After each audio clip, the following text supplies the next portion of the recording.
Monsieur le Président du Conseil économique, social et environnemental, Mesdames, Messieurs les ministres d'État, Mesdames et Messieurs les ministres, Mesdames, Messieurs les représentants des partenaires techniques et financiers, Excellences, Mesdames, Messieurs les ambassadeurs, Messieurs les gouverneurs, Madame, Messieurs les gouverneurs, autorités territoriales, chers élus, Mesdames et Messieurs les représentants du secteur privé, des organisations patronales, mais également des organisations syndicales, chères autorités religieuses, musulmanes et chrétiennes, chers représentants des associations et mouvements de la jeunesse, chers jeunes, bonjour à toutes et à tous. Je voudrais d'abord saluer et souhaiter la bienvenue à nos hôtes venus de toutes les régions du Sénégal pour participer à ce conseil présidentiel sur l'insertion professionnelle et l'emploi des jeunes. Je remercie également nos partenaires techniques et financiers et tous nos invités qui nous honorent de leur présence. Toutes les énergies positives ici réunies montrent à quel point la problématique majeure de l'emploi et de l'insertion socio-professionnelle des jeunes constitue une priorité élevée pour tous, qu'ils soient acteurs étatiques ou acteurs non étatiques. Nous aurions pu faire salle comble, voire aller au stade, mais les conditions de restriction liées à la pandémie ont fait que nous avons voulu limiter le nombre de participants. Mais là, nous avons un aréopage très représentatif de la jeunesse nationale et des forces vives de la nation.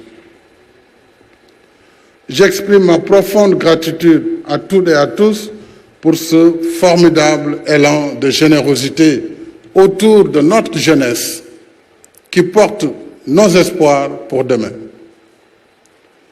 Dans mes messages à la nation des 8 mars et 3 avril dernier, j'ai annoncé une réorientation des allocations budgétaires à hauteur de 450 milliards au moins sur 3 ans, en réponse aux besoins des jeunes en termes de formation, d'emploi, de financement de projets et de soutien à l'entrepreneuriat et au secteur informel. Ces ressources serviront à financer le programme d'urgence pour l'emploi et l'insertion socio-économique des jeunes, Xëyu Ndaw Ñi. Je l'ai appelé Xëyu Ndaw Ñi, ce programme d'urgence, qui sera issu de ce conseil présidentiel. Et comme je l'ai indiqué tout au long du processus préparatoire de ce conseil, je tiens à ce que ce programme soit pragmatique, orienté vers l'action, mais opérationnel, de façon diligente à l'échelle nationale. Il devra aussi répondre aux exigences d'inclusion, d'équité territoriale et de justice sociale, que j'ai déjà fixé comme marqueur des politiques publiques, car je veux un Sénégal de tous, un Sénégal pour tous. C'est pourquoi j'ai tenu à ce que le processus préparatif du Conseil soit inclusif, en partant des réalités de nos terroirs et en associant la jeunesse dans toutes ses composantes. Jeunesse ouvrière, artisanale, paysanne, artistique, jeunesse des daara, du secteur informel, des cultures urbaines et des loisirs. Je remercie les autorités administratives et territoriales ainsi que tous les acteurs ayant participé aux consultations dans nos 14 régions en si peu de temps. Grâce à ce travail en amont, nous avons une photocopie actualisée de nos potentialités et de nos contraintes.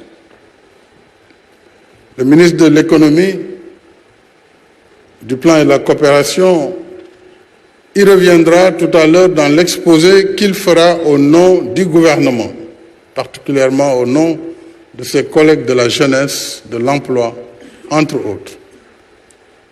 D'emblée, je dois préciser que l'exercice qui nous réunit ne consiste pas à créer du tout nouveau à partir du néant. Ce rendez-vous avec la jeunesse de notre pays s'inscrit, il est important de le dire, il s'inscrit opportunément dans la mise en œuvre du décret 2021-172 du 27 janvier 2021 portant création et fixant les règles de fonctionnement du Conseil national pour l'inclusion et l'insertion des jeunes au Sénégal. Il s'agit de faire un diagnostic honnête de la situation, de l'emploi, de l'employabilité et de l'entrepreneuriat des jeunes pour en dresser un tableau d'ensemble. Nous voulons mesurer nos acquis, identifier nos contraintes et corriger surtout nos insuffisances pour améliorer nos performances. En somme, il s'agit ensemble de réfléchir, de dialoguer et d'interroger nos pratiques afin de convenir de nouvelles dynamiques pour faire plus et mieux. Nous ne partons pas de zéro parce que les préoccupations des jeunes pour l'emploi et la création d'activités génératrices de revenus ont toujours été au cœur des priorités que j'ai assignées aux structures et mécanismes de soutien à l'encadrement et au financement des jeunes et des femmes notamment. Le Fonds de financement de la formation professionnelle, le 3FPT, auquel sont versées les ressources tirées de la contribution forfaitaire à la charge de l'employeur, intégralement, soit plus de 20 milliards de francs CFA chaque année, pour soutenir la formation au métier. L'Agence nationale pour l'emploi des jeunes, ANPEJ, qui reçoit et oriente le dossier des jeunes, la Délégation générale à l'entrepreneuriat rapide des femmes et des jeunes, la DERFJ, et il faut rendre justice à la DERFJ.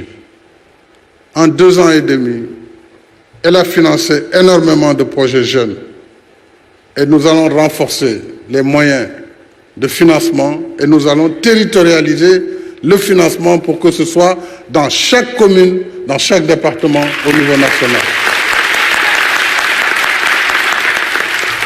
Le Fonds national de la microfinance, le programme formation école-entreprise, les centres de formation professionnelle et technique, en raison d'un centre par département. Nous avons déjà réalisé 3 centres et sur 2021, 15 nouveaux centres vont démarrer. Le PSJ, qui forme des jeunes diplômés à l'entrepreneuriat, ce programme verra ses moyens multipliés et renforcés. Le programme des domaines agricoles communautaires, les DAC, avec le projet PRODAC, mais également l'Agence nationale d'insertion et de développement agricole, ANIDA, avec ses fermes, sans parler des fermes Natangé, qui ont été mises en œuvre avec la coopération espagnole et européenne pour également donner des perspectives aux jeunes. La convention, enfin, État-employeur, dont le champ d'action sera élargi à la filière de l'agriculture et de l'agrobusiness afin de soutenir nos efforts d'autosuffisance alimentaire et de transformation des produits locaux. À l'épreuve du temps, l'un des objectifs de ce Conseil, c'est de voir comment améliorer la cohérence d'ensemble de toutes ces structures. Elles sont nombreuses et variées, elles se complètent, mais il faut une cohérence d'ensemble pour une meilleure mutualisation de leurs moyens. Au-delà des instruments d'appui à l'emploi et à l'entrepreneuriat des jeunes, l'État a également beaucoup investi sur la réalisation d'infrastructures majeures, indispensables au développement. Qu'il s'agisse des routes, des autoroutes, des ponts, des centrales électriques, des zones industrielles, dont celle de Diamniadio, ici, et de Sandiara, la reconstruction en cours des 5 aéroports régionaux, déjà en cours, les projets ferroviaires avec le TR qui devra démarrer dans les mois prochains, ainsi que le projet BRT, entre autres, et la reprise de la ligne de chemin de fer Dakar-Tambacounda, tout cela constitue de grands projets de l'État pour lesquels beaucoup d'emplois et de formations ont été consacrés. Il y a également le port de Bargny-Sendou en cours de construction et le projet du port du futur de Ndayane sur 1200 hectares. Et c'est un investissement de plus de 840 millions de dollars, un investissement privé. C'est l'investissement privé le plus important au Sénégal. Avec le PUDC, le Puma et Promoville, nous continuons de désenclaver les zones défavorisées de notre pays, d'y apporter de l'eau, de l'électricité et des équipements pour l'allègement des travaux des femmes et de doter nos villes longtemps déshéritées d'un minimum d'infrastructures de base. Tous ces investissements massifs, vous en conviendrez avec moi, dans des projets pourvoyeurs d'emplois, transforment positivement les conditions de vie de nos populations au quotidien.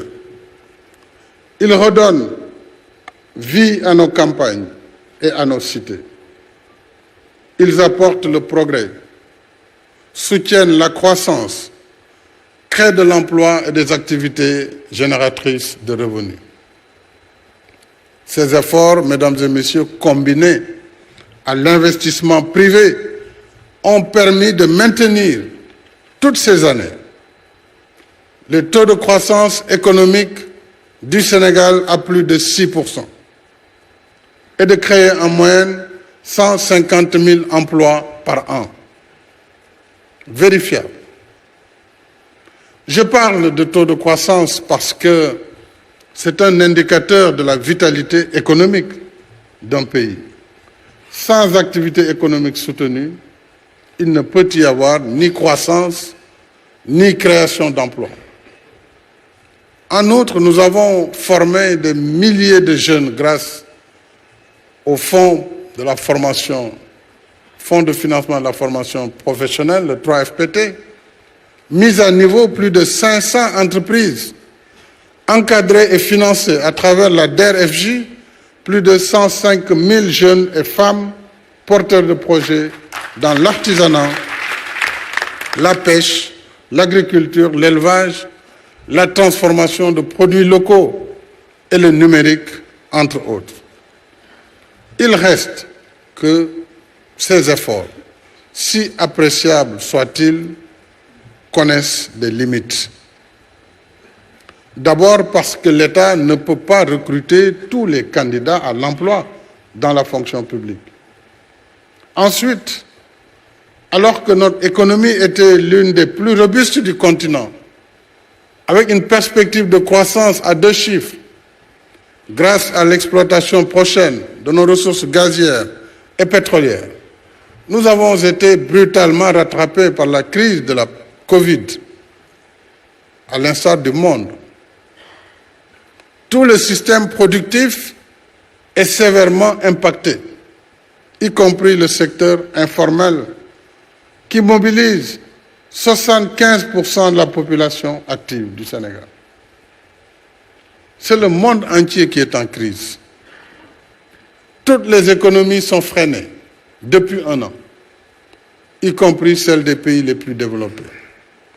Mais ceux qui sont en développement sont encore plus durement touchés, ce qui signifie autant d'activités au ralenti ou à l'arrêt, autant de travailleurs qui ne perçoivent plus l'intégralité de leur salaire, autant d'emplois menacés ou perdus. Pour la première fois depuis 25 ans, l'Afrique est en récession, à l'exception de quelques rares pays comme le Sénégal, dont le taux de croissance, qui était projeté à 6,8% en 2020, a cependant drastiquement chuté à 1,5%. Mais 1,5%, c'est positif, c'est au-dessus de zéro, et la plupart des pays aujourd'hui sont en deçà de zéro. C'est ça la réalité économique de notre pays. C'est un défi majeur que nous ne pouvons pas occulter, puisque c'est une réalité. 76% de notre population est composée de jeunes de moins de 35 ans. C'est ça aussi la cartographie de notre démographie. Avec comme conséquence l'arrivée chaque année de centaines de milliers de jeunes sur le marché du travail. On parle souvent de dividendes démographiques en misant sur la jeunesse de notre population. Mais pour tirer avantage du dividende démographique, il faut d'abord réaliser deux conditions préalables. D'une part, il faut maîtriser le creux démographique et d'autre part, assurer une éducation et une formation qualifiante qui correspondent aux besoins du marché. C'est ce qui favorise l'employabilité des jeunes, l'employabilité des demandeurs d'emploi. Il n'y a que 6% de ces jeunes en demande d'emploi qui ont cette formation. Et particulièrement l'employabilité des diplômés, des jeunes diplômés. Alors c'est pourquoi nous avons opté pour le renforcement des filières scientifiques et l'orientation de 30% des élèves issus du cycle fondamental vers l'enseignement professionnel à travers les centres de formation professionnelle et technique et la formation duale école-entreprise. J'encourage le secteur privé, ici présent, qui prendra certainement après le gouvernement des engagements, parce que nous le savons, la création d'emplois relève d'abord du secteur privé. Et nous sommes prêts à travailler la main dans la main avec le patronat pour que la création d'emplois des jeunes soit aussi le fait, surtout du privé. Donc, je les encourage, secteur privé, à soutenir davantage la formation duale école-entreprise pour donner aux jeunes la chance du débutant et les aider à mieux préparer la vie professionnelle. Le monde réel n'est pas toujours tel qu'on le perçoit à l'école. Un cours dans un établissement d'enseignement est une accumulation de connaissances, certes méritoires, mais un stage en milieu professionnel est une leçon de vie indispensable. Je voudrais maintenant, mesdames et messieurs, m'adresser à vous, jeunes, venus représenter la jeunesse sénégalaise dans toutes ses composantes. Ce conseil présidentiel est le vôtre. C'est pourquoi j'ai tenu à ce que vous participiez non seulement au processus préparatoire, mais aussi au déroulement des travaux ici. Tout adulte est un vieux jeune. Nous, adultes, nous avons été à votre place. Nous avons vécu ce que vous vivez actuellement. Je peux donc aisément ressentir vos interrogations, vos doutes, vos attentes et vos espoirs. Je peux aisément comprendre vos besoins, vos aspirations et vos ambitions légitimes d'être utiles à vous-même, à vos familles, à votre communauté et à votre pays. C'est dire que je suis disposé à vous écouter, à entendre vos points de vue, à partager vos préoccupations et à engager avec vous un dialogue constructif afin de répondre au mieux à vos attentes, à vos ambitions et à vos aspirations. Cela dit, la lutte contre le chômage des jeunes est une bataille de longue haleine qui ne se gagne pas en un seul jour. Mais je veux surtout que vous compreniez que quelles que soient les difficultés, quelles que soient les circonstances, l'État ne vous abandonnera pas. Je reste plus que jamais déterminé à poursuivre le combat avec vous. Je serai toujours à vos côtés, à la recherche de solutions à vos problèmes. Le gouvernement restera mobilisé et l'État mettra les moyens qu'il faut pour relever le défi. C'est l'engagement volontariste que je vous donne en attendant d'annoncer les décisions qui seront issues de ce Conseil présidentiel sur l'emploi et l'insertion socio-professionnelle des jeunes, dont je déclare maintenant ouverts les travaux. Je vous remercie.